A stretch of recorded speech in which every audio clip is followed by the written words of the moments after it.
देखो, ESI India की Q2 FY 2026 के रिजल्ट्स आए हैं और मुझे लगता है कि इस बार कुछ चीजें काफी हाईलाइट करने लायक है।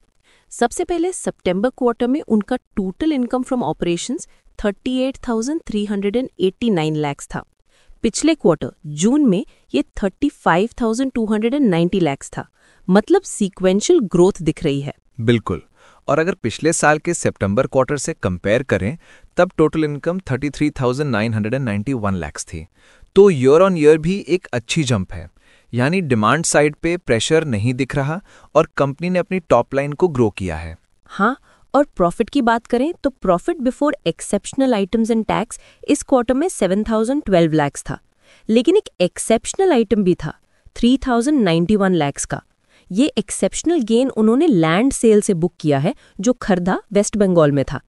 इसलिए profit before tax after exceptional items 10,103 lakh तक चला गया। ये एक्सेप्शनल आइटम इंपॉर्टेंट है क्योंकि अगर इसको हटा दें तो कोर बिजनेस का प्रॉफिट 7,012 लाख ही है। लेकिन लैंड सेल का पैसा एक बार ही आता है तो इसको सस्टेनेबल नहीं मान सकते हैं। लेकिन ये जरूर है कि इस क्वार्टर में कंपनी के पास एक अच्छा कैश इनफ्लो आया है। नेट प्रॉफिट आफ्टर टैक्स की बात करें तो सितंबर क्वार्टर में ये 7,920 लाख था। पिछले क्वार्टर जून में ये 4,094 लाख था और पिछले साल के सितंबर क्वार्टर में 4,316 लाख था। तो year on year net profit almost double हो गया है।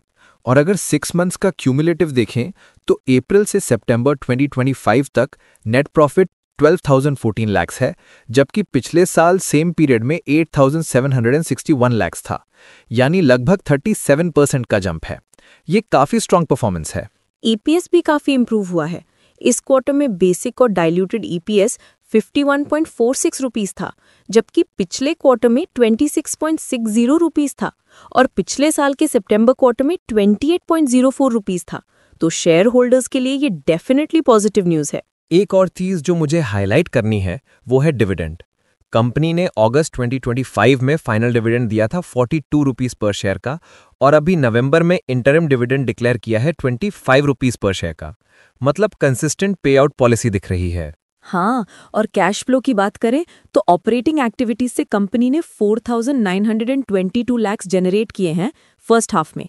लेकिन इन्वेस्टिंग और फाइनेंसिंग एक्टिविटीज की बात net cash and cash equivalents September and पे 3,851 लाख रह गया, जो मार्च एंड पे 6,511 लाख था। मतलब कैश पोजीशन थोड़ी कम हुई है, मेनली डिविडेंड पे आउट और इन्वेस्टमेंट्स की वजह से। बैलेंस शीट पे भी एक नजर डालते हैं। टोटल एसेट्स सितंबर एंड पे 63,675 लाख हैं और इक्विटी 41,665 लाख है। मतलब कंपनी की लेवरेज काफी लो है और फाइनेंशियल पोजीशन स्ट्रांग है। डेट नेग्लिजिबल है, सिर्फ लीज लायबिलिटीज और कुछ माइनर फाइनेंशियल लायबिलिटीज हैं। सेगमेंट की बात करें तो कंपनी सिर्फ एक ही सेगमेंट में ऑपरेट करती है, फैब्रिकेशन टेक्नोलॉजी। मतलब बिजनेस मॉडल फोकस्ड है, डाइवर्सिफिकेशन नहीं है, लेकिन अभी तक तो ये स्ट्रैटेजी काम कर रही है। एक और रेगुलेटरी अपडेट भी है। सोशल सिक्योरिटी कोड और लेबर कोड्स अभी तक इंप्लीमेंट नहीं हुए हैं, तो उसका इम्पैक्ट कंपनी ने अभी कंसिडर नहीं किया है। जैसे ही ये रूल्स आएंगे कंपनी इम्पैक्ट असेस करेगी।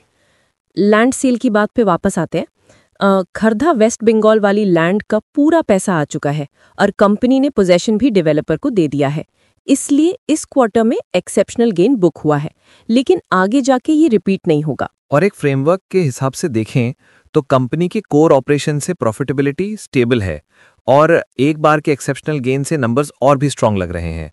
लेकिन अगर आप फ्यूचर प्रोजेक्शंस करें तो कोर बिजनेस की ग्रोथ और मार्जिन पे फोकस करना होगा। ओवरऑल मुझे लगता है कि ईएसआई इंडिया ने इस क्वार्टर में काफी अच्छा परफॉर्म किया है। रेवेन्यू, प्रॉफिट, ईपीएस, डिविडेंड सब में इंप्रूवमेंट है, लेकिन एक बार के एक्सेप्शनल गेन को अलग रखना जरूरी है ताकि एक्चुअल बिजनेस हेल्थ समझ आए।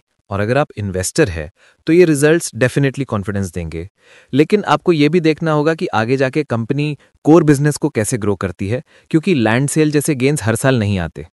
एक और पॉइंट, कंपनी की वेबसाइट और स्टॉक एक्सचेंजेस पे ये रिजल्ट्स अवेलेबल हैं, ट्रांसपेरेंसी मेंटेन की गई है और ऑडिट कमेटी ने रिजल्ट्स रिव्यू किए हैं। स्टैट्यूटरी ऑडिटर्स ने लिमिटेड रिव्यू रिपोर्ट दी है, कोई क्वालिफिकेशन नहीं है। तो to sum up, ESAB India का Q2 2026 एक स्ट्रॉन्ग क्वार्टर था। एक्सेप्शनल गेन की वजह से नंबर्स और भी इंप्रेसिव लग रहे हैं, लेकिन कोर बिजनेस की परफॉर्मेंस भी सॉलिड है और डिविडेंड पे आउट पॉलिसी भी कंसिस्टेंट है। फाइनेंशियल स्टेबल हैं और कंपनी की बैलेंस शीट हेल्दी है। तो अगर आपको ESAB इंडिया के रिजल्ट समझने थे तो अब आपको एक क्लियर पिक्चर मिल गई होगी। Revenue growth, profit jump, exceptional gain, strong dividend और स्टेबल बैलेंस शीट। आगे के क्वार्टर्स में कोर बिजनेस के मोमेंटम पे नजर रखना जरूरी है। और यही है ESAB इंडिया के Q2 2026 का रियल एनालिसिस, फैक्ट्स, कॉन्टेक्स्ट और फ्यूचर आउटलुक।